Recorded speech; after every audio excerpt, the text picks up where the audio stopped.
Hello guys, Linda from The Edge here.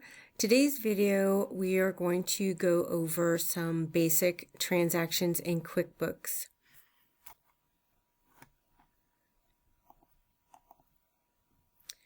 We will be looking at the daily journal entries, the inventory QB account, paying your vendors, making deposits, returns, and memo and consignment inventory.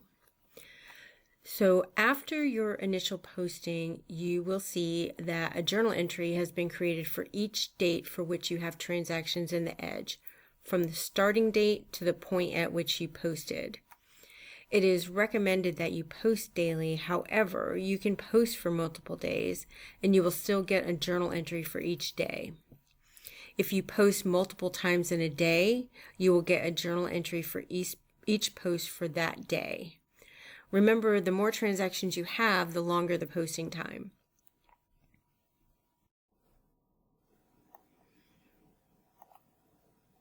Okay, so let's post to see what the journal entry looks like.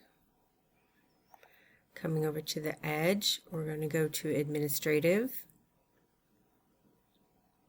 Post to QuickBooks now. You can see I have 48 entries in here. The earliest entry is from 10/25 to 10/26. So that means that I have not posted since the 25th of October.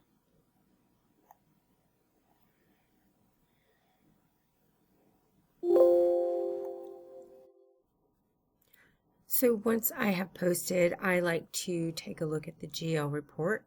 You can also look at this prior to posting. So because we have 2 days, we're going to change the parameters of the report for 10/25 through 10/26. Okay. Showing details, any unposted items, all posted items. You can also take this off to not see unposted items. So because this is grouped and sorted by date and GL account, this is going to give us two groups of data, one for the 25th and one for the 26th. So these are the transactions on the 25th. The Edge pass-through account is 0, which is correct. You can see from the inventory asset that we had some sales, but nothing was entered into inventory on that day.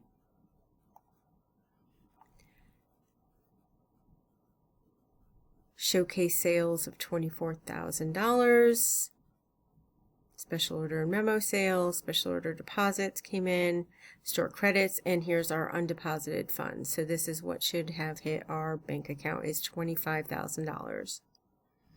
On the 26th, pass-through account is 0, which is correct. In our inventory asset, we had some inventory come in as well as some small sales. And our inventory QB account is 1842. So that tells me that one of these items on this side was a returned item, because this would equal to this.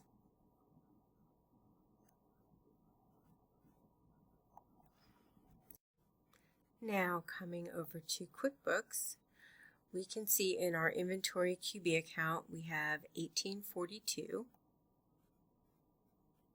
in our inventory QB. So let's go to vendors. We're going to enter a bill. The vendor's LaFawn.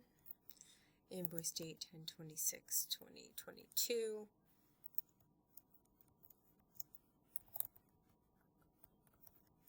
The amount due is 1842. Inventory QB. So here is where, if there were some shipping charges or advertising charges, you can drop down here and you can put in your shipping costs. And let's say it was $50.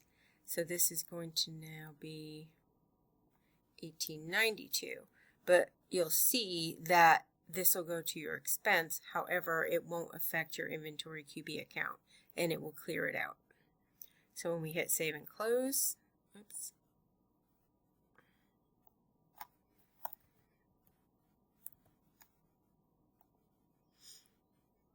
Coming over here, inventory QB is cleared. There's nothing there. So that is how you enter a bill.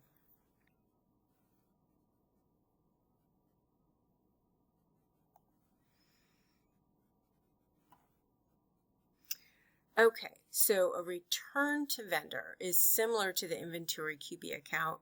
The account inventory RTV is used to hold items for vendor credits.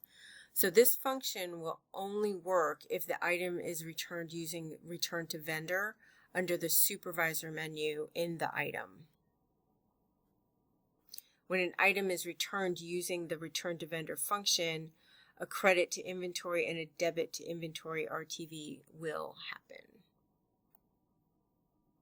So let's return an inventory item and see what happens.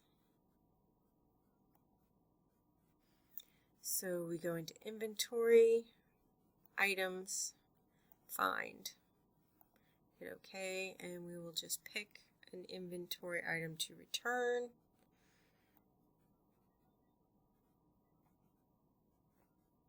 Go to your supervisor button. Oops.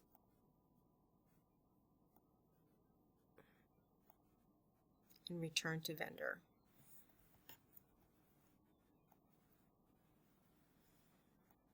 Okay. So now, if we come up here to the GL report, and we do unposted items, we should see this. Going out of your inventory and creating an inventory RTV account. Now you will see an in and out on the inventory QB, but it comes to 0, so that is not going to affect anything. So we're going to go post this to QuickBooks. Whoops.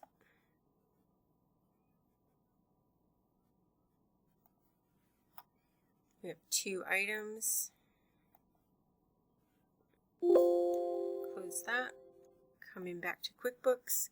So if we go down to our inventory QB, or sorry, inventory RTV account, we have $154.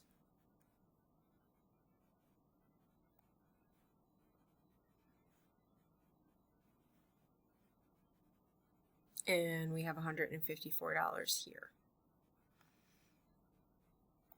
So to enter that, we're going to go to vendors, enter bills. We're going to change it to a credit, and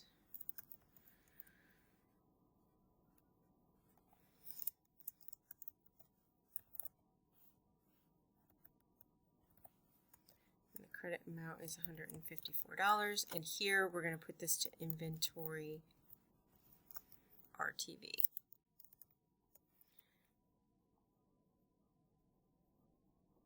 And now you see that is also cleared. So on the inventory RTV account, you can leave that until you receive a vendor credit.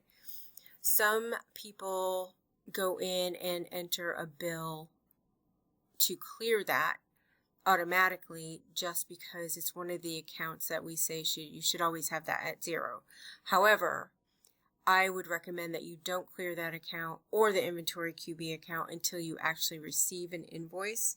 In this way, you can go back and reconcile, or in the case of credits, see what credits you're missing.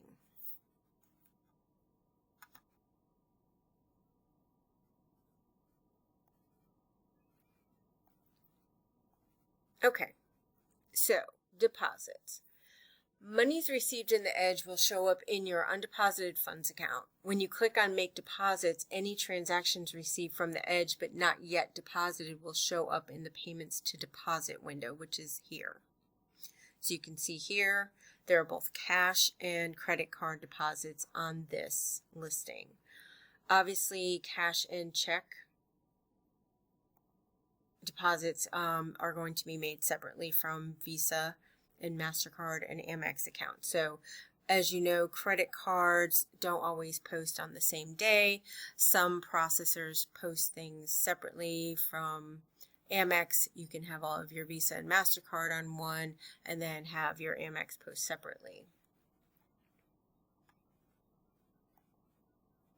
So let's make a deposit and we can see how this works.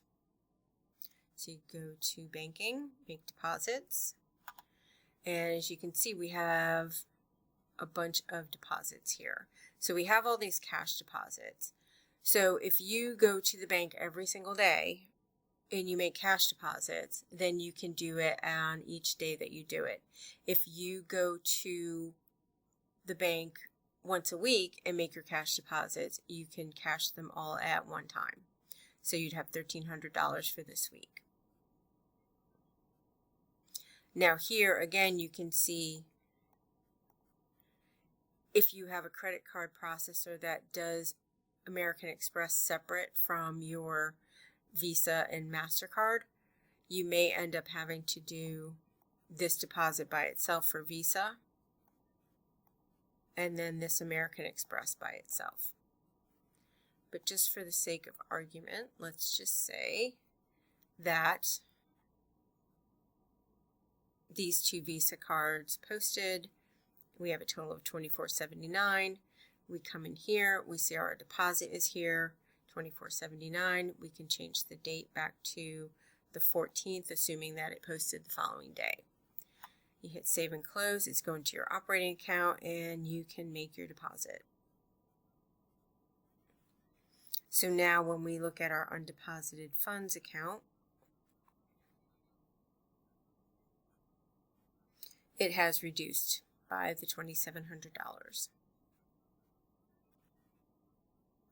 So let's go back in here and we'll make these cash deposits here. Hit save and close. Say we put this on the 17th. So we're going to save and close that.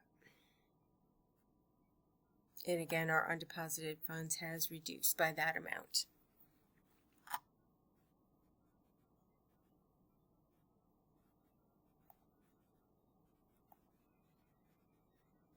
Okay, returns and store credits. We are going to take a look at cash, credit card returns, and store credits. When cash sales are returned, a credit to the undeposited funds account is made. When credit card sales are returned, a credit to refunds due is made. You also have the option of issuing a store credit. Now, the reason that credit card returns go to a refunds due is precisely because of what we just talked about. Credit cards don't automatically hit your bank account. So the reasoning behind this is that this refund is due to the customer, but it may not necessarily have hit your undeposited funds.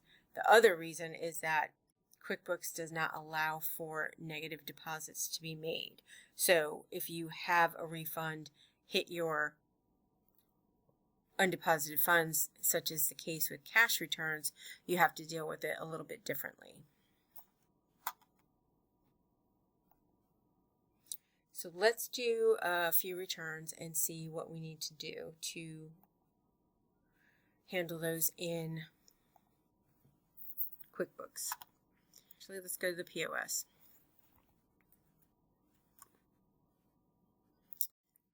Find a customer.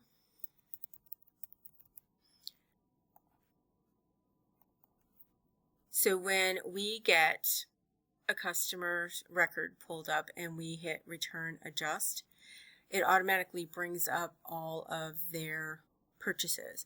This you can filter by repair, inventory, miscellaneous, if it's custom, etc. So we're going to return this item from 1025 right here. Now you can see this is flashing, so you can take a look at the sale. This was a Visa card. So when we do the return, we're going to do it as a credit card return. Card type is Visa.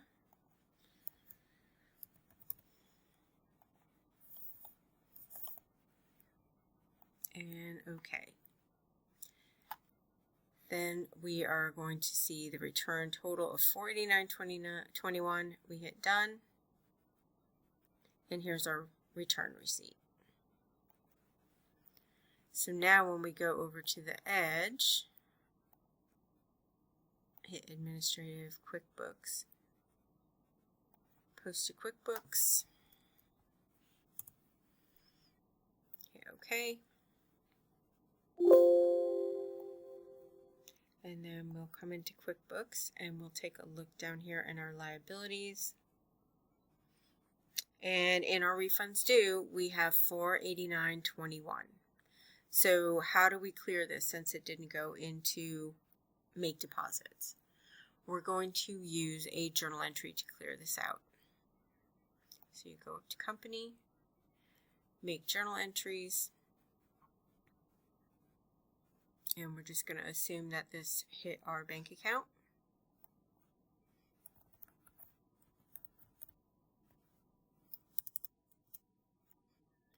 So we are going to debit this account to clear it because it is a liability. So we're going to go to refunds due, $489.21, and in our memo we're going to put return, or let's do Munson CC return,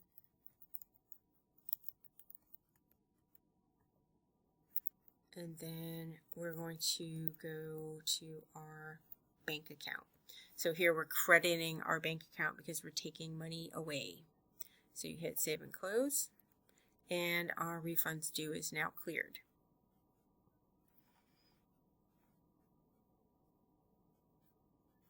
Now let's go back here,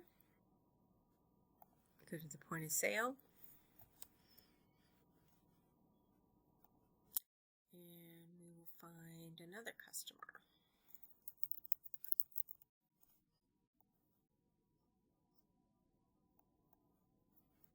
Okay, so when we go to Return Adjust, we can see on 10/25 this customer bought 2 items. He wants to return this one. So we're going to select this item, hit OK. Let's see this sale. So this sale was an American Express.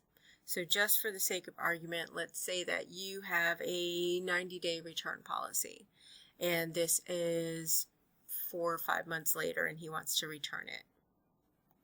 So you have the option of issuing him a credit memo, which would be a store credit. So when you hit credit memo, it's going to automatically bring up the amount of the credit. You're going to hit OK. You see the credit memo comes in there. This clears to 0.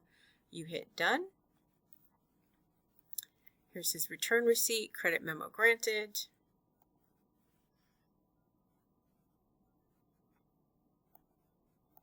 Come up to your administrative menu, Post to QuickBooks.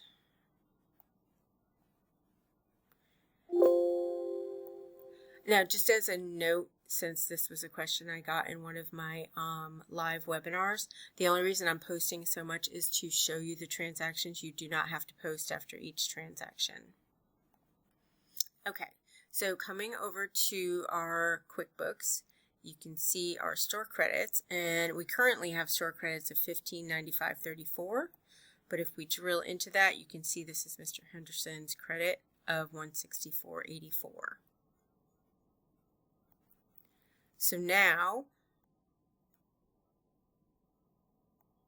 if we go back to the point of sale, if he decides that he wants to purchase something,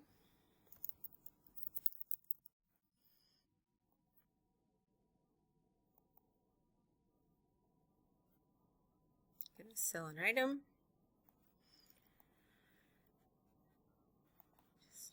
And he's going to buy a $70 item. So now he owes $74.45, but he has a credit memo. So we're going to use out of this $164.84 the $74.45, and we hit OK and Done.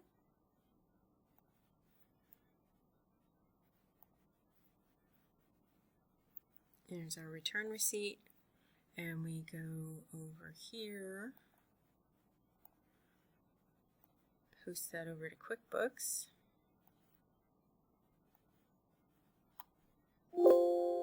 And then when we go in here and look at our store credits, you can see it's been reduced. So here is the transaction of $74.45 that the Edge recorded to draw down that store credit for Mr. Henderson. Okay, so let's do one more return.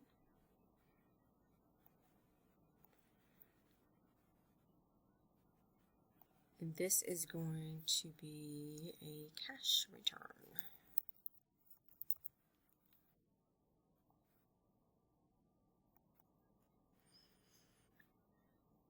Okay, so we go to return adjust. This brings up the items that he's purchased, so he's going to return this. And I believe this was cash sale. Yes, it was a cash sale. So we are going to give him his money back. So if you hit give back, it shows you that you have to click on one of the tender buttons. So you can't just give it back. You have to decide if it's going back to a credit card, if it's going on a credit memo, go into cash, etc. So we come over to cash. It's going to bring up the negative amount. We hit OK and done.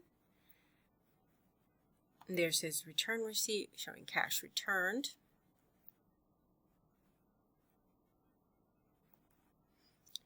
Come up to our QuickBooks menu, post to QuickBooks.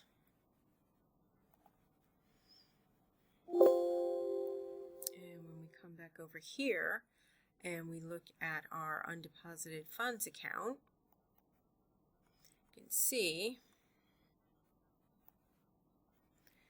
we have a credit of $287.15.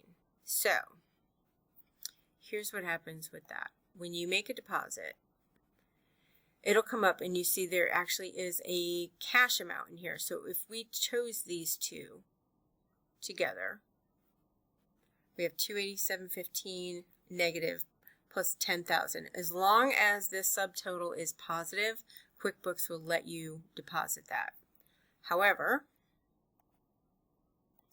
let's just say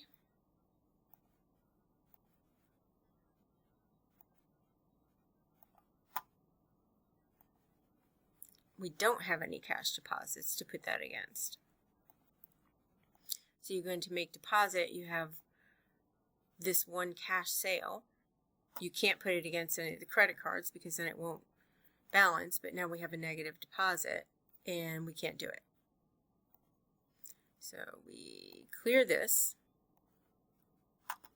and we go to make a journal entry. So this is going to be the same way that we did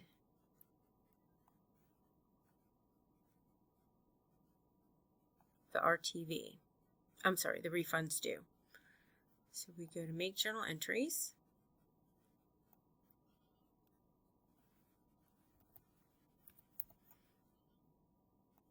And we're going to debit undeposited funds in the amount of $287.15. And this is to clear cash return and the operating account. So this is crediting our bank account, reducing the cash.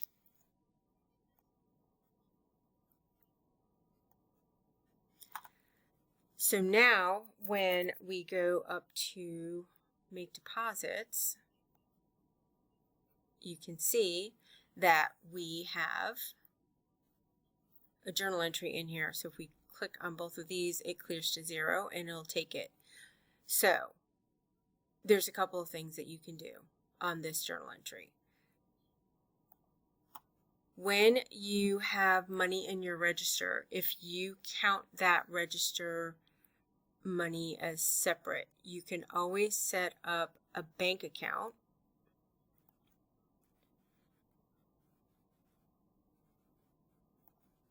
for each register. So let's say that you have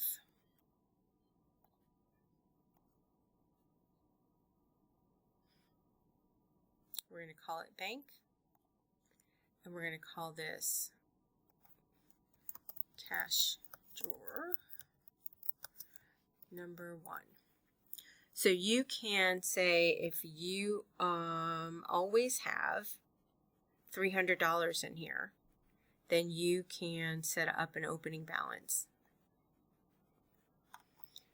But what I like to do, rather than do that, is to set up the account,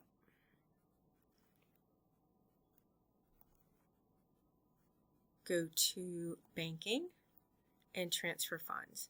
So if we want to put $300 into our cash drawer, we're going to transfer funds from our operating account into our cash drawer, and we're going to put in an account balance of $300. Or rather, I'm sorry, a transfer amount of $300. And we're just going to be opening funds for drawer.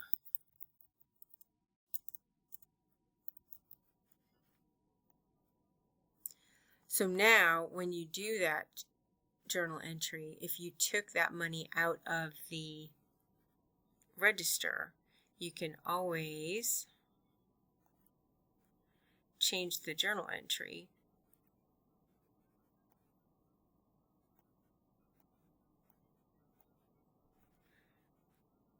to take it from your cash drawer rather than your operating account.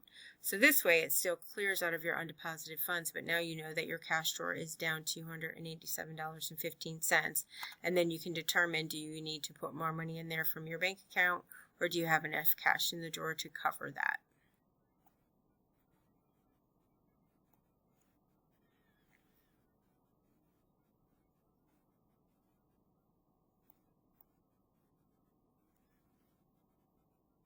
Okay, so memo and consignment inventory. When an item is recorded as a stock type memo or consignment, the Edge records a transaction debiting memo and consignment inventory and crediting memo and consignment contra.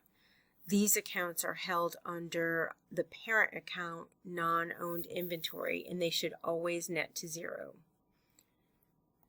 These two accounts allow you to record the value of the memo you're holding without increasing your inventory asset.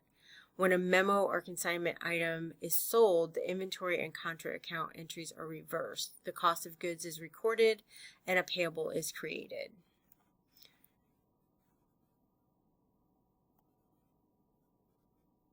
So let's add a memo item and sell it. I also have a video on memo and consignments, and I will post the link in the comments. So coming over to the Edge, we're going to go to inventory, and we're going to add an item.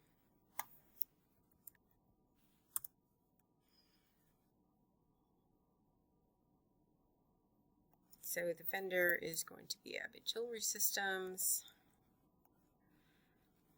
Invoice is going to be and we'll just pick one of these vendor styles here.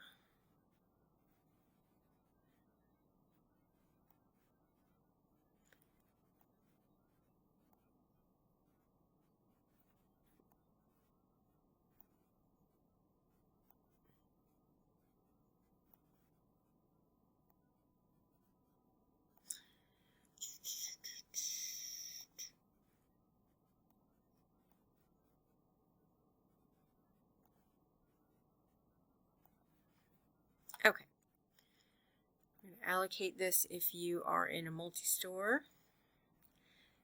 Now you want to make sure that this is changed to memo.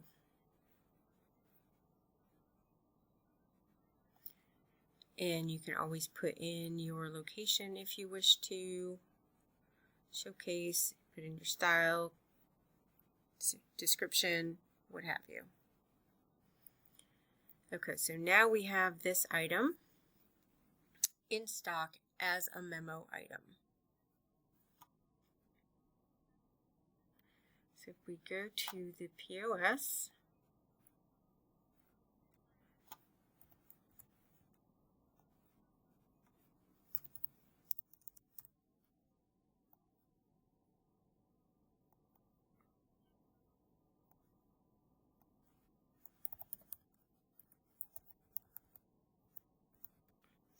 close it. So we're going to sell this item.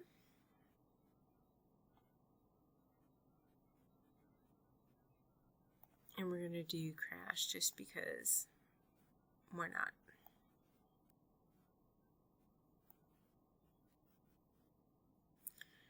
Okay, so there's our receipt. So now let's go back over here and look at our general ledger. And we're going to look at our unposted items.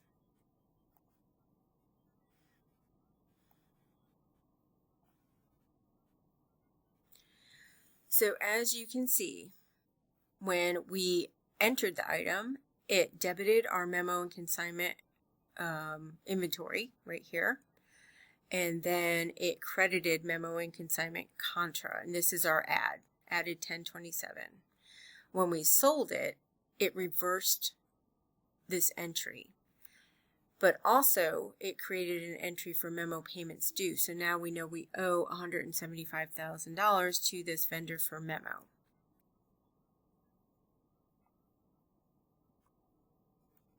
And then it recorded our cost of goods sold in our special order and memo cost of goods sold account for $175,000. And here's our sale, and there's our undeposited funds. So now when we come into QuickBooks, when we go to memo payments due, let's post it.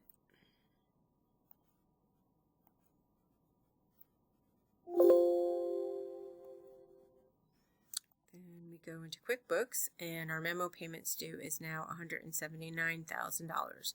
So when we record this invoice from this vendor,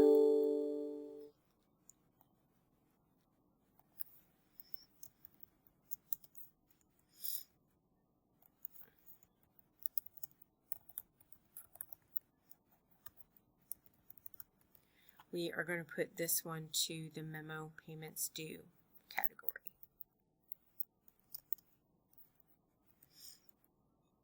Okay, save and close.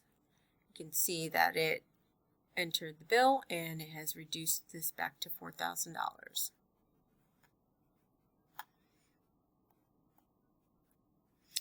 Okay, so that's it for this video. As I said, I do have a memo video and I will post that in the comments. If you have any need for support, you can call our support line at 877-844-0002 or email support@ajsllc.com. If you have integration or accounting questions, please email me at linda@ajsllc.com. Thank you for your attention as always.